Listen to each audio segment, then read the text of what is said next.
Ladies and gentlemen, in November last year, Kenyans were shocked when none other than Davis Chirchir, Mutu Wasava, a close ally of William Samoei Ruto, was heckled and humiliated in Bomet. Davis Chirchir is a close ally of William Ruto, a cabinet secretary. And personally, I've always assumed that after delivering the presidency to William Ruto using the servers, he was a hero in the eyes of the Kalenjin nation. I was actually wrong and I was shocked when he was humiliated. And I thought that was going to mark the end of any heckling during presidential events, especially in the Rift Valley region. I was wrong. On Wednesday this week, William Ruto attended some events in Kericho. The governor for Kericho, Governor Mutai, was humiliated, was embarrassed, and was heckled right in the presence of William Samoei Ruto.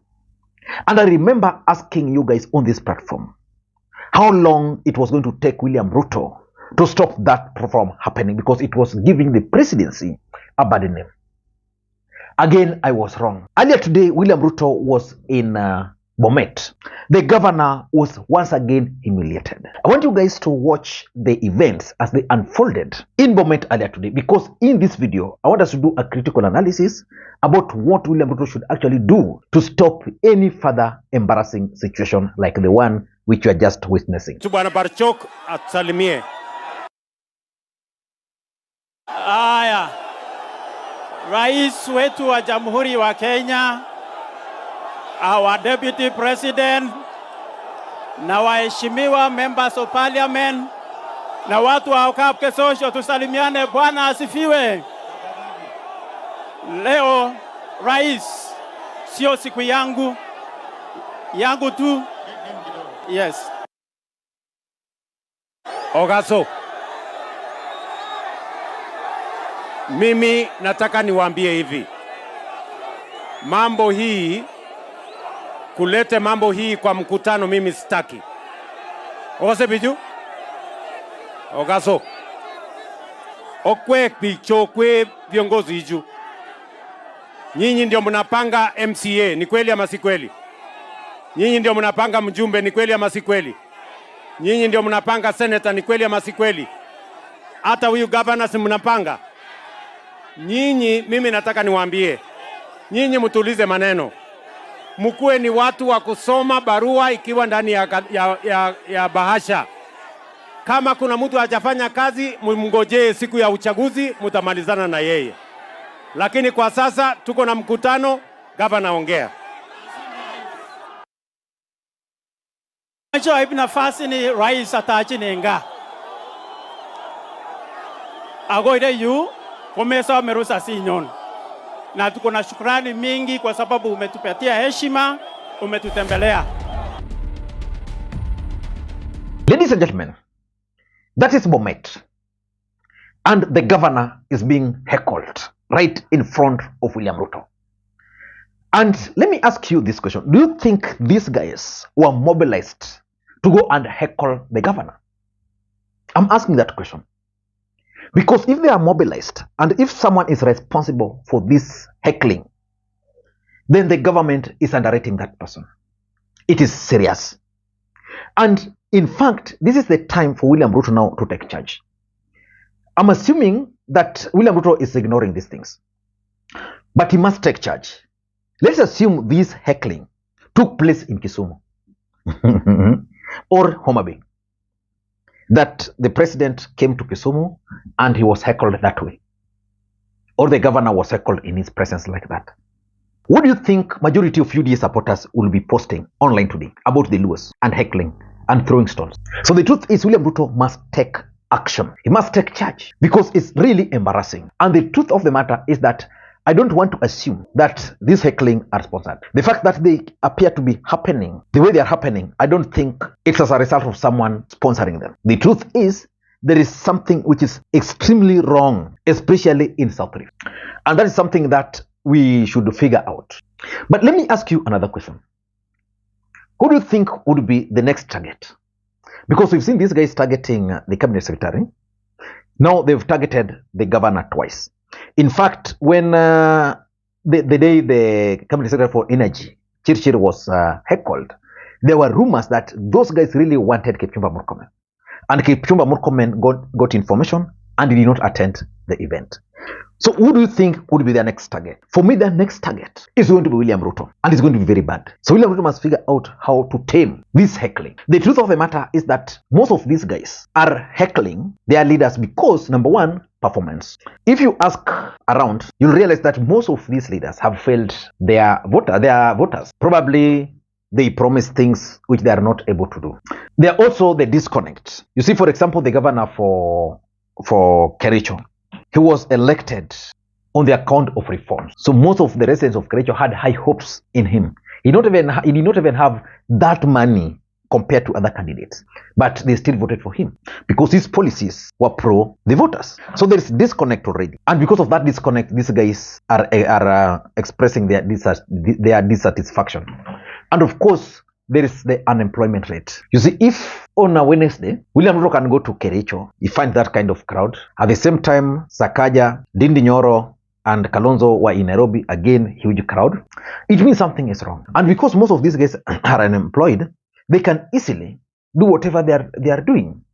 So in this video, I want us to do a critical analysis about what William Ruto can actually do to avert further heckling and further embarrassing situation.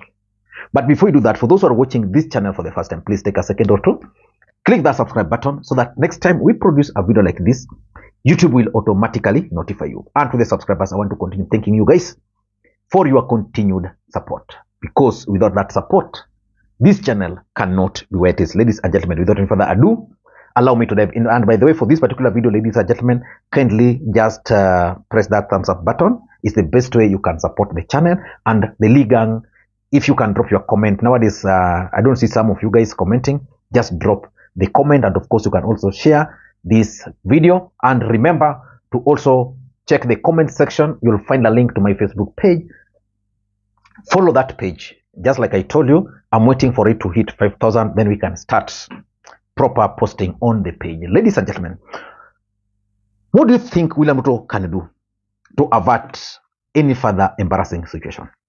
Because when William Ruto was heckled, or when Kimani Ichung'wah was heckled in Kiambu, and when the Thika town member of parliament was heckled in the presence of William Ruto, you saw how Rigathi Gachagua responded. Rigathi Gachagua actually took it personally because he felt that it was disrespectful for the people he is their kingpin to heckle or to show bad manners in the presence of the king. So he had to take action. I did not expect the event in Bomet, the heckling in Bomet, to take place after what we witnessed just a day earlier. But what do you think William Ruto can do? Number one, William Ruto should start acting on intelligence reports. You know, William Ruto is the president of the Republic of Kenya. There is nothing, absolutely nothing in the Republic of Kenya that can happen without William Ruto knowing.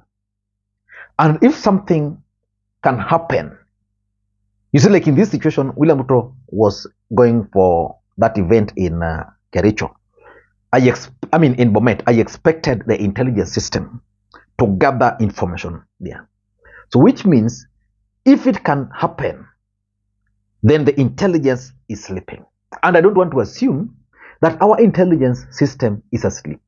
Our intelligence system is one of the most progressive. It's also one of the most thorough, most professional. So I'm sure they gathered the information, which means William Ruto is assuming things that, okay, I'm going to Kericho, I'm going to Bomet, that's my area. Yeah, these guys, when they see me, they will not heckle. And they keep on heckling. So for me, that's something that is serious, and William Ruto need to figure out how to deal with it. So the fact is, he must take intelligence reports seriously. Number two, William Ruto should also start reviewing some of Kenya Kwanza policies. The truth is, Kenya Kwanza policies are bad for Kenyans. They are hurting Kenyans. They are making economy unbearable for majority of Kenyans. For those who are in business, just ask anybody. You know yourself. If you are in business, you know yourself how it's really affecting businesses. I was talking to someone who is in certain business, and he was telling me how he used to import certain product, and now it's just impossible for him. Yeah, if you walk in towns here, you will see most businesses cannot pay rent, so their doors have been closed. So it means the policies of Kenya Kwanza are very unpopular. They are hurting, and because they are hurting, most people are now expressing it.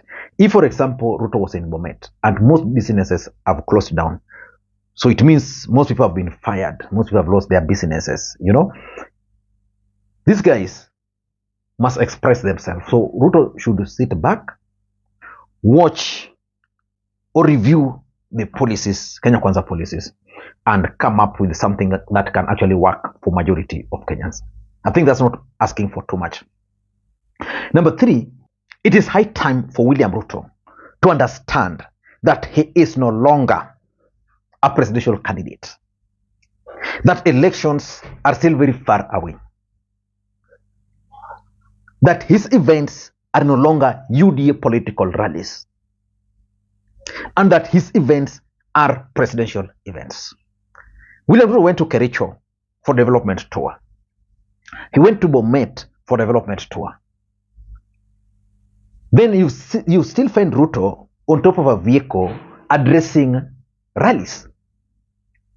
I would expect him to stop and address the residents, which is normal. But not the main thing.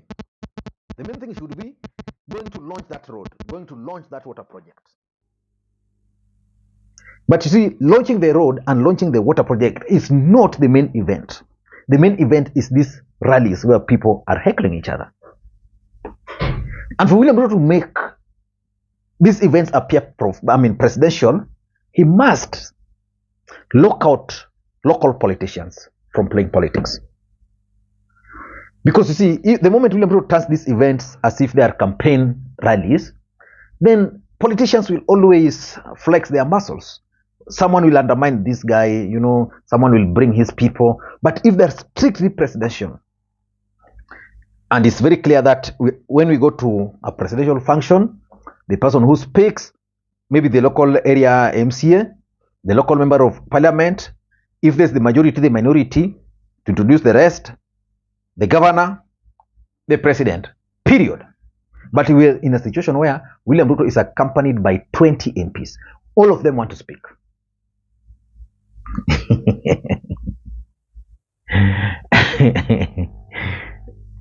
Number